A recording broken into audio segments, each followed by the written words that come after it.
I am so excited to share with you this start to finish painting here on a brand new to me support for painting on watercolor. And I'm going to interview Lee Montz and then he's going to demonstrate this. So let's go ahead and get started. You ready? Sure. Yes, let's do this. We're both so nervous. I have never had a guest on my channel. I've never interviewed anyone. So we'll just breathe through it. And I want to introduce to you Lee Montz. Lee lives in my town, Columbia, South Carolina. So that's how I know him, through the art community. And he has some really interesting, unique approaches to how he paints his watercolors, which he gets into national shows. He's had a whole amazing career with it. And I just thought it would be fun to share with you all, my viewers, his techniques. And the videos that I've done recently on really, really unique painting surfaces like the pastel mat and the synthetic paper, you guys have really enjoyed. So that made me think of Lee because I know he paints on an interesting surface. So today we're going to show you that surface and I'm just going to introduce him and ask him a few interview type questions. And then we're going to do a demonstration on his surface that he uses that's so unique. So welcome to my YouTube channel. Thank you. I'm so glad to have you. And so tell us a little bit about your artistic journey. Well, I knew I had talent when I was in high school, but then graduated, went off to college, got 2 degrees in geology, and then started working for the state. And the art kind of fell to the wayside. And about 20 or so years ago, I started getting creative again. And it started in the form of making little wire mobiles, which is kind of different, but it got me being creative again. And then, over the years, I had dabbled with watercolor and just always got frustrated and quit. And then someone gave me a set of cheap acrylics and I tried them. I didn't like them. And then I tried some professional acrylics, and then the rest is history. That can make all the difference. Yeah, so professional grade paints. I started using golden, and just really started just self-taught, learning how to paint. And first started out doing mostly abstracts, which then led to abstracted landscapes. And I like to call them ambiguous landscapes because some people will see them as a body of water, where others will see them as a field. And either way, I can see both. I grew up on a pond, so a lot of pond imagery comes out. Grew up in the country with all these tree lines, so you'll see a lot of tree lines. So yeah, just kind of really got interested in painting it's 2002, late 2002. And managed to get into a gallery in 2003 and have been pretty successful with it since then. So we're about on the same timeline because I started painting it in 2000. Okay. That's when I started, so that's interesting. How would you describe your style? It's kind of what has been told to me is that most of my paintings are very soothing. And so they can be sometimes a little on the minimalist side, but I do think they are soothing. They can sometimes be very atmospheric and dark. But one thing, even if I'm painting dark, I think there's always some semblance of hope in the paintings that are just using 3 or 4 colors. I love them. I'm a big fan. Do you have any major influences? Not typically that influence my own work. I would say that I have some favorites, including John Singer Sargent, and of course Alexander Calder was a big influence when I was making mobiles, and I love his work. Winslow Homer, and then there are a lot of contemporary artists that I like to follow. So there are numerous artists that I admire, but I don't know that I tend to lean toward their styles. I just kind of do my own thing. You know who I think of when I look at your paintings is you are like the Rothko of landscapes, because Rothko had those glowing, soft, just really simple but very striking paintings. And your work reminds me of that. Definitely kind of lean toward Rothko. I'm glad you mentioned him. Doing interviews, you often forget what you want to say sometimes, and so it's good to have you point that out. I love Rothko, so I'm a fan. Yes. It was fun when the Columbia Museum of Art had his exhibition several years ago. Yes, that was a treat to have that here in Columbia, South Yes. Carolina. At the South Carolina Columbia Museum of Art, they had a whole show on Rothko. It was gorgeous. Yes. So I got in trouble because I took a picture. So I had to stop taking pictures, but I wanted to take pictures of everything. I was obsessed. Walk us through your creative process. My creative process is just starting, basically. I never have a preconceived notion of what I'm going to paint. I just approach a surface and start painting, and usually something happens. Mhm. Sometimes not, but usually something happens, and they just kind of evolve as I work on them.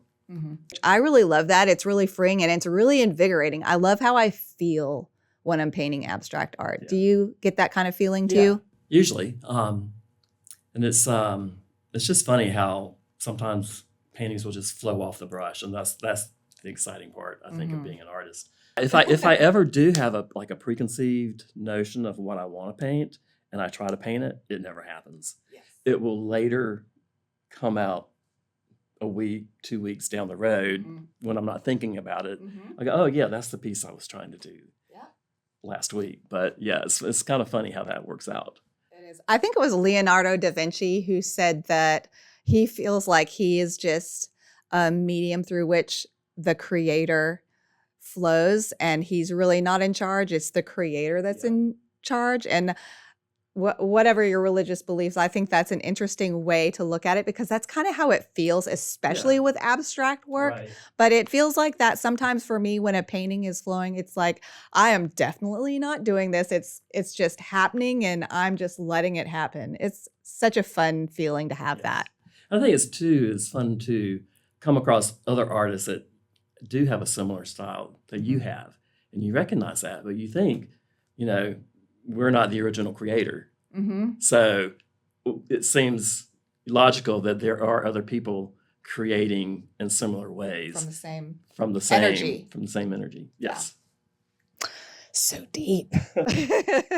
You had mentioned that you were a Golden Artist certified working artist. Yes. So tell us about that journey a little bit. Well, Patty Brady, who has her studio in Greenville, started that program with Golden many years ago. Oh. And she showed at City Art, and I'm represented by City Art here in Columbia. And so we were friends on Facebook. And by the way, Golden is a brand of art supplies, mostly paint, right? Mostly acrylics, and they also produce the Williamsburg oils. Okay, so art Core supplies. Watercolors. Yeah. Oh, core, really? Okay. Yes. Actually got to see that being made when I was at the factory, but we can talk about that later. That's neat. So when I was friends with Patty on Facebook, her successor kept getting suggested to me as a friend on Facebook. And so eventually we became friends on Facebook. At the time, I was still working as a geologist, as a program manager, very scientific.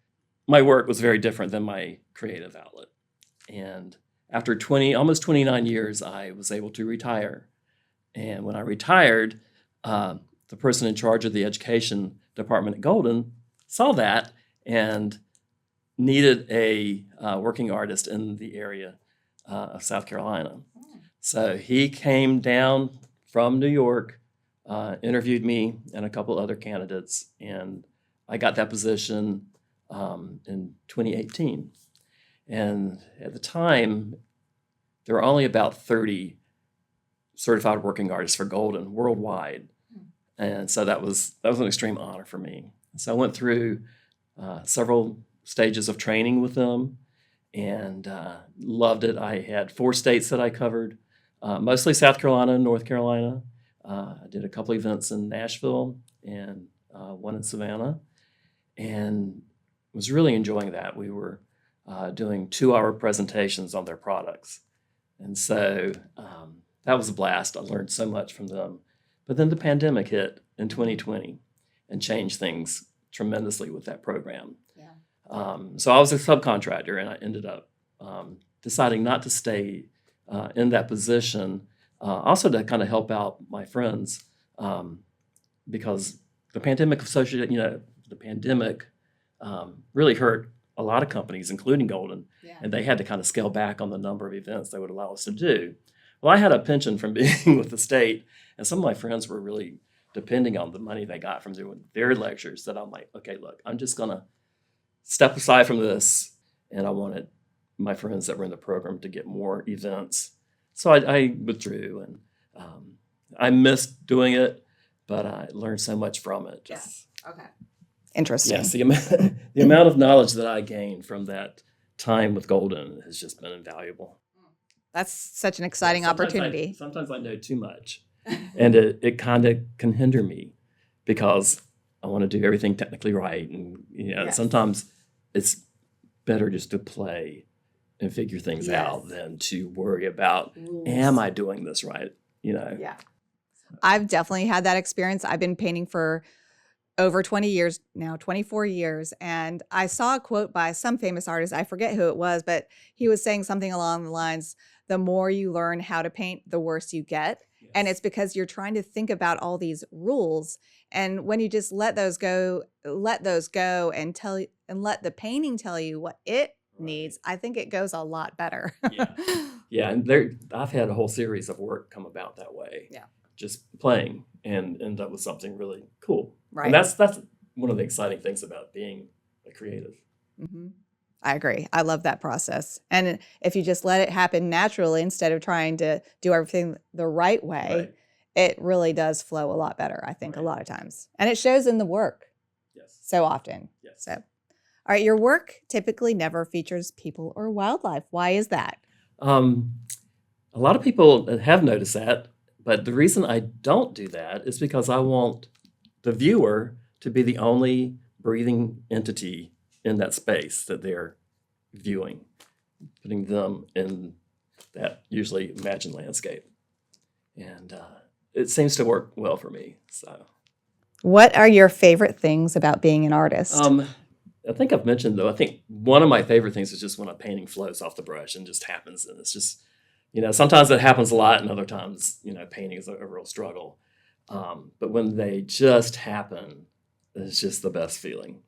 And I would say also just sharing my knowledge with what I do and how I do things, techniques, helping other artists, especially young artists, learn about the process. When I started out, there was a local artist here, Lynn Burgess, in town that helped me in that way. And a lot of artists don't share techniques or, give advice. But she was very gracious and helped me. She taught me about gessoing surfaces and framing and things like that. And I've always wanted to pass that along and share with other people. So tell us about your offerings. Do you sell prints, originals? Do you have a website? I do have a website. I do not sell prints. I just do original work. So my website is leemontsoriginalart.com. Okay. And I need to get a little better at keeping it updated. Yeah. It's a chore. Yeah. But I do have examples of my work on the webpage. And do you sell your work at City Art? Mostly I sell my work at City Art. I've been represented by them since 2011, I believe. I've had 3 solo exhibitions. Shall we switch over, put the camera over our table and show some of the things that you can do with this medium? Okay. Let's do it. All right. Okay, today we are going to take watercolor off of paper. I know paper is the traditional surface for watercolors, but there are other options. So my favorite is using acrylic ground on plexiglass. And as you may know, plexiglass is an acrylic surface. And acrylic loves acrylic. So this is a piece of plexiglass. It's a 1/4 inch thick. When you get plexiglass, it always has a clear cover on it. So you have to make sure and sometimes it's a bit tricky to get it to come off, but you want to pull that off and discard that. Typically, I'll leave the plastic on the back side on until I'm finished with the project. But so now we have a clean piece of plexi, and My favorite ground, there's several grounds, acrylic grounds that will work with watercolor on this surface. But my favorite is pastel ground. And what we're going to do is thin it down a little bit. You can see this has a little bit of a gray tint to it, but this will give it tooth and absorbency. So it doesn't take a whole lot. Scoop some out with a spoon. Now, have you ever painted on pastel mat? Is that similar? I haven't. So that's something I need to try. Yeah, I wonder how similar that is. That's interesting. Because I just did that, like I said, I did that video on pastel mat recently. So you just thin this down a little bit with a little bit of water. It doesn't take a whole lot of water, and you don't want to do too much water. Typically with acrylics, you don't want to do more than 20%, but this just takes a little bit. And you want to use kind of a cheap, soft brush. And what we're going to do is brush it onto the plexiglass. So you just want to do, this is kind of a step process because you have to do a couple different layers. Do you have a brush you recommend that's best for this? No, it's just as long as you have a soft, flat brush, works pretty well. This is one of the Zen brushes, which I think most of them sell for like $4.95. So it's a great brush for acrylics. If you're not good with cleaning brushes, the affordability of the Zen brushes makes that kind of appealing.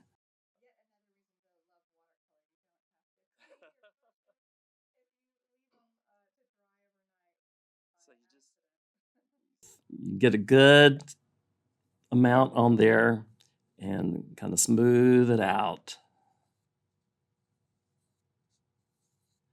And then you put this aside to dry. And what you're going to want to do is probably about 3 to 4 layers. And so the next layer I'll come through and do kind of a crosshatch spread and then continue to build that up to at least 3 or 4 coats. So how long does it take between coats to dry?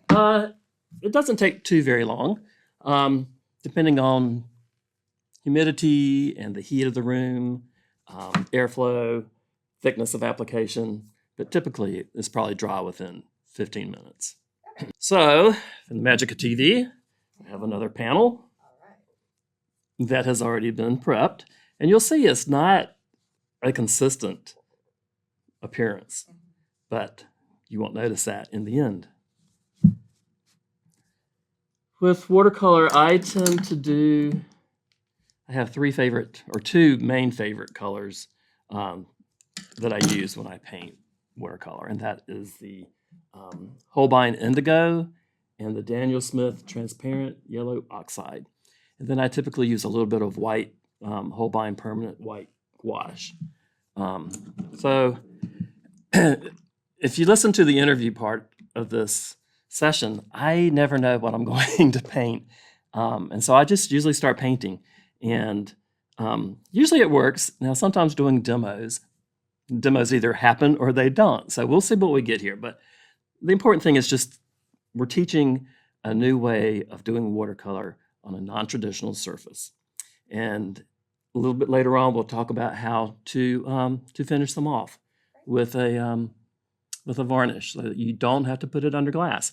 Of course, you can frame it under glass, but especially for some shows, you have to put things under glass. But if you're just doing a piece and want to display it, there are ways of sealing it. So I'm just going to kind of wet the surface a little bit. Might get out my quill brush.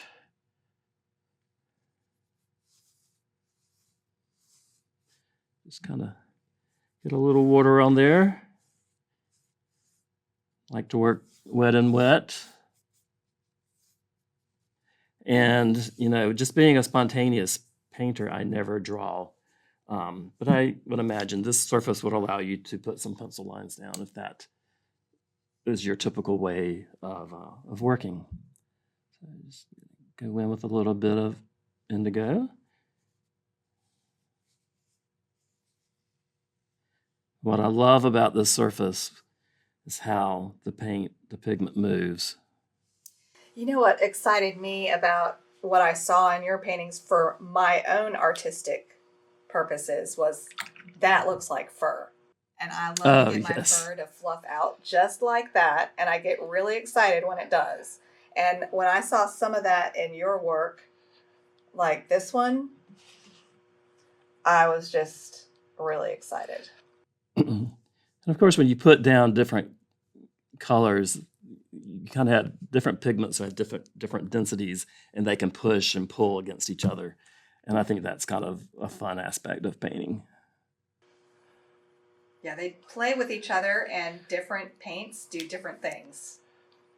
And it's fun to just see what they'll do. One nice thing about using plexiglass is that it doesn't buckle. So Yeah. it is a nice rigid surface to paint with. I should try a cat on this surface. One of my black fluffed out cats. Yeah, well, I have prepared a 5x7 panel for you, so you can play with this later and see how you Now, like it. say you put something down, it dries, and you hate it. How liftable is it? I've never really tried it. It should be liftable. You can probably take it to the sink and just wash it off, depending on, some paints are going to stain more than others. But I would imagine that you could wash a lot of it off. Kind of like, I don't know, have you ever painted on clapboard or gesso board? Yes. You can, Yep. yeah, You can rinse it off. you can kind of rinse off pretty well. And sometimes, it stains the surface, but then that can add depth to a later painting. So what I like, and you can see how this yellow oxide is just bleeding into the indigo. See, that's what I love that. I love to see how the paints play with each other without too much input from me. I just love that. And see, this is very simple, but I mean, we already have a look at composition that. here.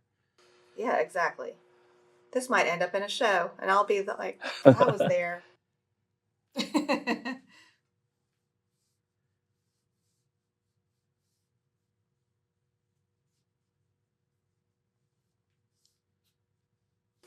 I bet that Holbein indigo has the same lamp black pigment in it that makes it do that. At least Payne's Gray does in most formulations that I've looked at. Every brand is different, but that's what that lamp black does, is that fur out. Like the threads of paint that come up through the other color. I just love that.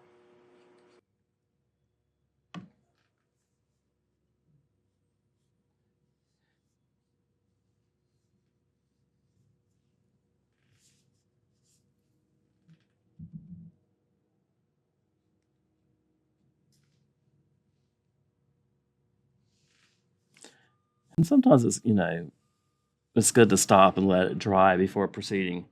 So this is pretty much kind of where I want to maybe leave this for now. And yeah. And sometimes you do have to kind of babysit these. If you've ever painted on Yupo, Yep. you have to babysit Yupo, because if you have something and you walk away from it, you may have something very different when you come back. That's right. You have to sometimes push that paint around until it settles. Yep. But yeah, you can get some beautiful blooms and some wet and wet I just love results here. It just looks so dreamy.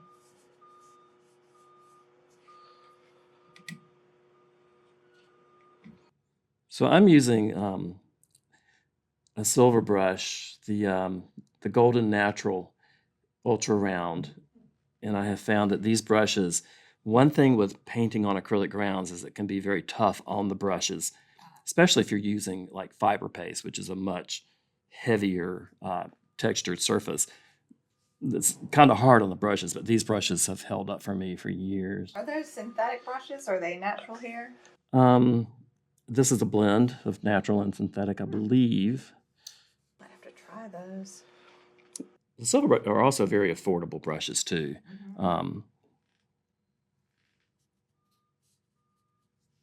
Okay, I think, let's see. Decisions.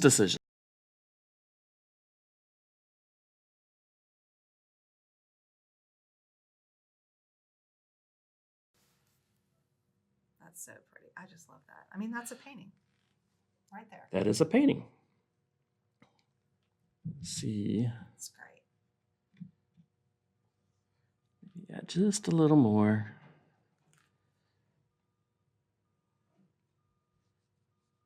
And that's basically just with 3 paint colors too. Yes. White, the yellow oxide, and the Holbein indigo.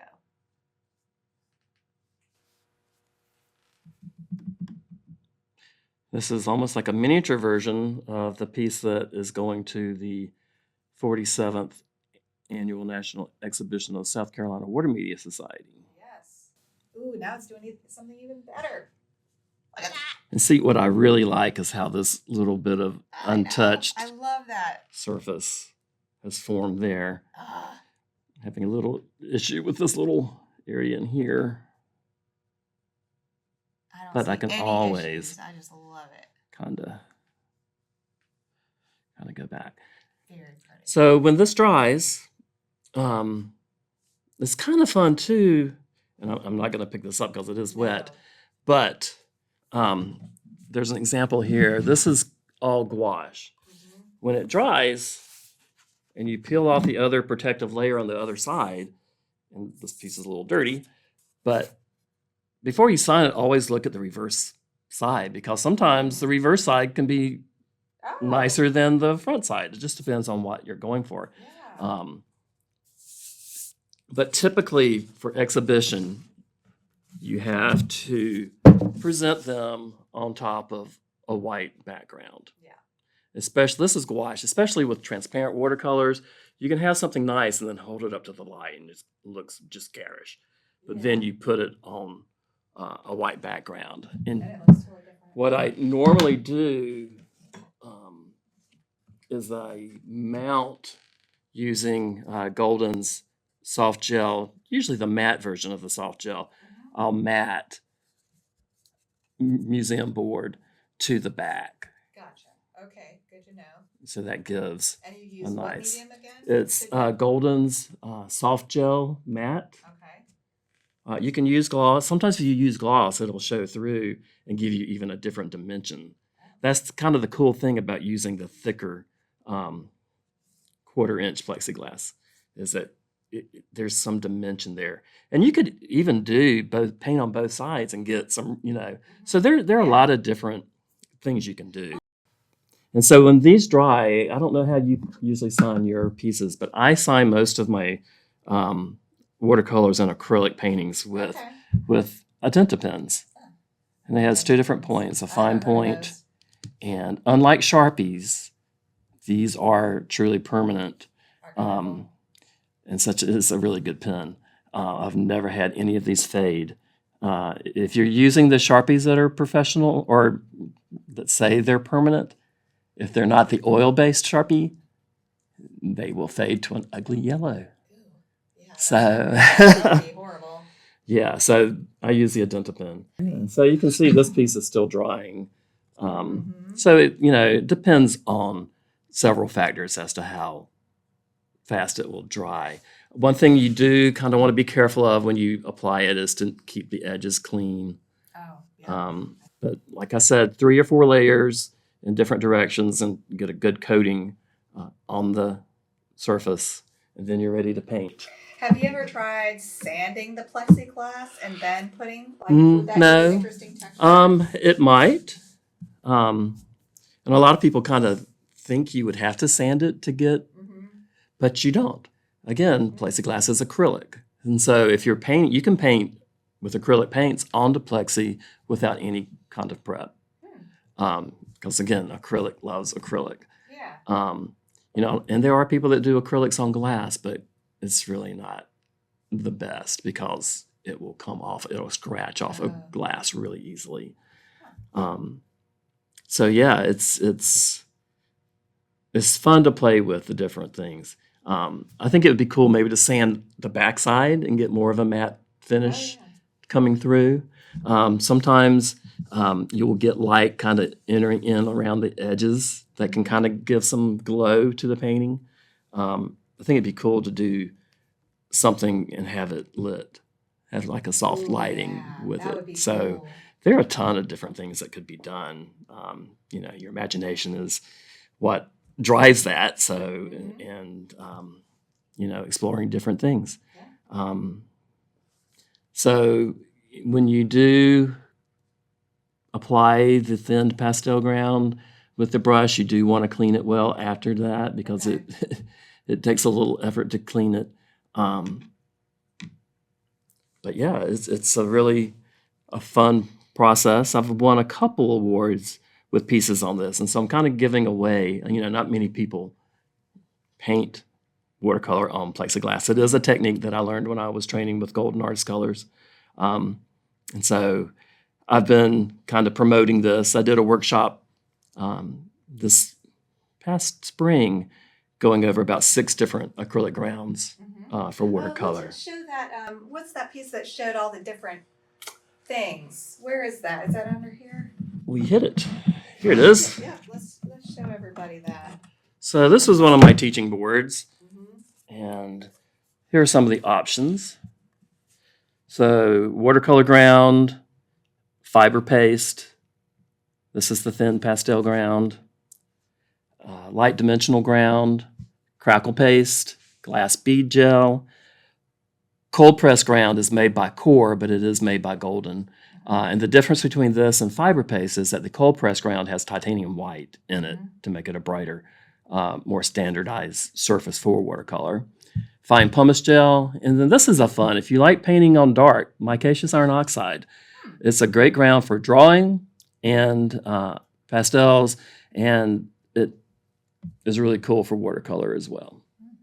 So this is all on Plexi, just kind of random colors. Different grounds on plexiglass. Yeah. And then painted on top with watercolor. Now, is this watercolor? This is all watercolor. Because that looks very opaque. Yeah.